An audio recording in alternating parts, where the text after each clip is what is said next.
నమస్కారం. ఈరోజు పెద్దలు గౌరవనీయులు మా నాయకుడు వైఎస్ జగన్మోహన్ రెడ్డి గారి ఒక నాయకత్వంలో వైఎస్ఆర్ కాంగ్రెస్ పార్టీ ఒక ఆధ్వర్యంలో రాష్ట్ర వ్యాప్తంగా ఏదైతే వైఎస్ఆర్ కాంగ్రెస్ పార్టీ పిలుపునిచ్చిందో కోటి సంతకాల కార్యక్రమం కూటమి ప్రభుత్వం వచ్చిన తర్వాత ఆనాడు మా నాయకుడు వైఎస్ జగన్మోహన్ రెడ్డి గారి ఒక నాయకత్వంలో ఈ రాష్ట్రంలో 17 మెడికల్ కాలేజీలు అదేవిధంగా హాస్పిటల్స్ పేద ప్రజానికం కోసం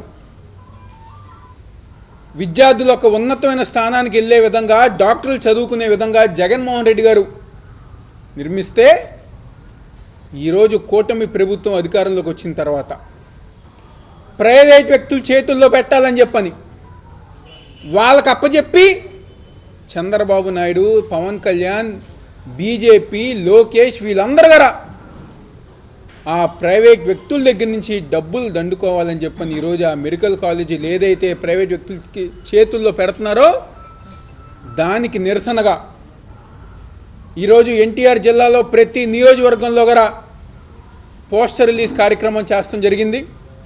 ప్రతి గ్రామంలో ప్రతి డివిజన్లో గల రచ్చబండ కార్యక్రమం ఏర్పాటు చేసుకుని ప్రతి ఒక్కరి దగ్గరికి వెళ్ళి ఎవరైతే ఈ యొక్క రాష్ట్రం గురించి ఆలోచిస్తారో, ఎవరైతే పేద ప్రజానికం కోసం, విద్యార్థుల కోసం, వాళ్ళ పిల్లల భవిష్యత్తు గురించి ఆలోచిస్తారో వాళ్ళందరి దగ్గరికి వెళ్ళి సంతకాల సేకరణ కార్యక్రమం ఈరోజు నుంచి మేము ప్రారంభించబోతున్నాం అని చెప్పి నేను సందర్భంగా చెప్పుతున్నాం.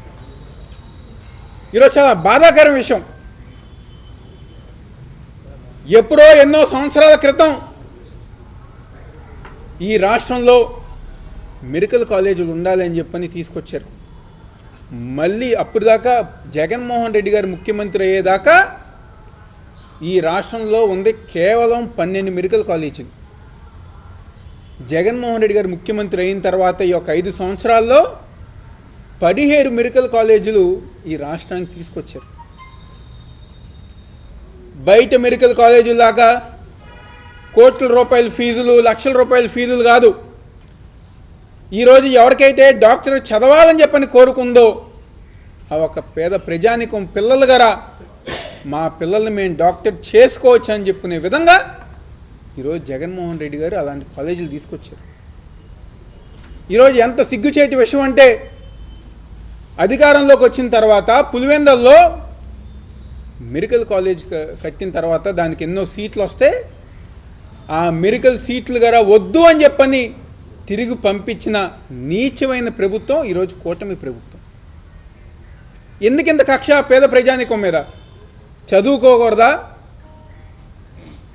జగన్మోహన్ రెడ్డి గారు ముఖ్యమంత్రిగా ఉన్నప్పుడు ఏ ముఖ్యమంత్రి చేయలేని కార్యక్రమాలు ముఖ్యంగా విద్యా వ్యవస్థ మీద నాడు నేడు కింద పాఠశాలను అన్నీ గారు బాగు చేస్తాం కానివ్వండి, అమ్మఒడి ప్రతి తల్లికి అందజేస్తాం కానివ్వండి, 8వ తరగతి చదివే పిల్లలకి ట్యాబులు అందజేస్తాం కానివ్వండి, ఇలాంటి కార్యక్రమాలు ఈ దేశంలో ఏ ముఖ్యమంత్రి చేయలేని కార్యక్రమాలు జగన్మోహన్ రెడ్డి గారు చేశారు.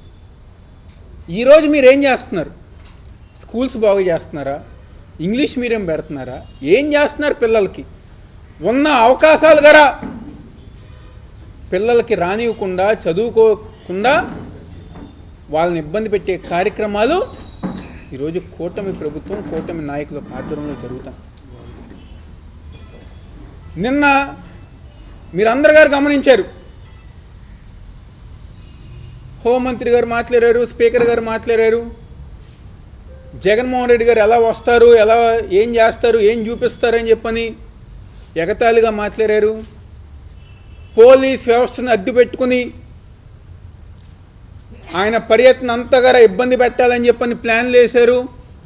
ఏమైంది చూశారు కదా. మా నాయకుడు జగన్మోహన్ రెడ్డి గారు రోడ్డు మీదకి వస్తే ఏ విధంగా ఉంటుందో.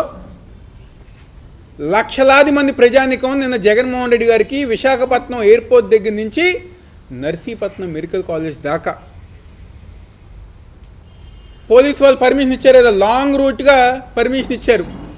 ఎంత పెద్ద రూట్ అయినా వర్షం పడుతున్నా, వర్షం వస్తే మమ్మల్ని ఆపగలదా అని చెప్పని అన్న నాయకులు ఈరోజు మా నాయకుడు జగన్మోహన్ రెడ్డి గారు రోడ్డు మీదకి వస్తే వర్షం వచ్చినా ప్రజా అభిమానం ఆగకుండా ముందుకెళ్ళింది మా జగన్మోహన్ రెడ్డి గారు ఒక నాయకత్వంలో. నిన్న పర్యటన వెళ్ళి చూపించారు కదా మెడికల్ కాలేజు.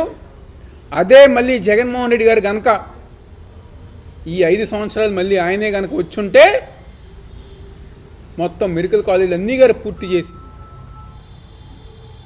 దాదాపుగా 50% మెడికల్ కాలేజ్ మేము పూర్తి చేసి, మిగిలిన 50% గారు పూర్తి చేసి ఈరోజు పేద ప్రజానికానికి అందుబాటులో తీసుకొచ్చేవారు. సంక్షేమ పథకాలు లేకుండా, అభివృద్ధి కార్యక్రమాలు జరగకుండా, కేవలం ముఖ్యమంత్రి దగ్గర నుంచి, మంత్రుల దగ్గర నుంచి, ఎమ్మెల్యేల దగ్గర నుంచి, ఎంపీల దగ్గర నుంచి కేవలం దోచుకోవటం అనే ఒక పనిలో ఈరోజు ప్రతి ఒక్కరు గారు ఉన్నారు. ప్రజానికం గమనిస్తున్నారు.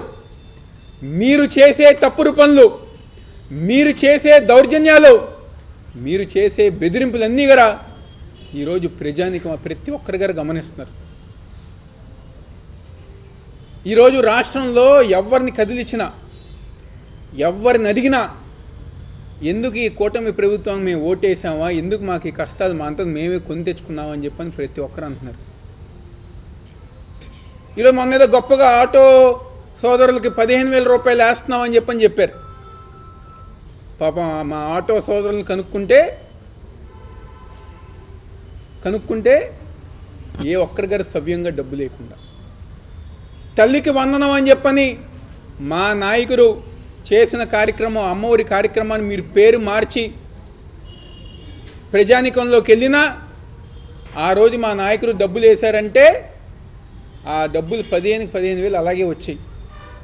కానీ ఈరోజు పాపం తల్లులు బాధ 5,000 ఒకళ్ళకి, 6,000, 10,000 ఈ విధంగా వాళ్ళని మోసం చేసే విధంగా మీరు చేసిన కార్యక్రమం ఉంది. అందరు గారు ఇబ్బంది పడుతున్నారు. కాబట్టి ఎన్ని గారు మేము ప్రజానికం దగ్గర తీసుకెళ్తాం, ప్రజల దగ్గరికి తీసుకెళ్తాం. ఈ యొక్క 1 కోటి సంతకాల కార్యక్రమం ముఖ్యంగా ప్రతి నియోజకవర్గంలో కూడా 60,000 సంతకాలు సేకరణ కార్యక్రమం. మా 7 నియోజకవర్గాల్లో కూడా 60,000, ఒక్కొక్క నియోజకవర్గం సంబంధించి 60,000 సంతకాల సేకరణ కార్యక్రమం చేయబోతున్నాం. మా ప్రతి కార్యకర్త, మా ప్రతి నాయకుడు గారు ఈ కార్యక్రమంలో పాల్పంచుకుని విజయవంతం చేసే విధంగా మేము అందరం కూడా ముందుకెళ్తాం. సందర్భంగా చెప్తూ సెలవు తీసుకుంటున్నాం.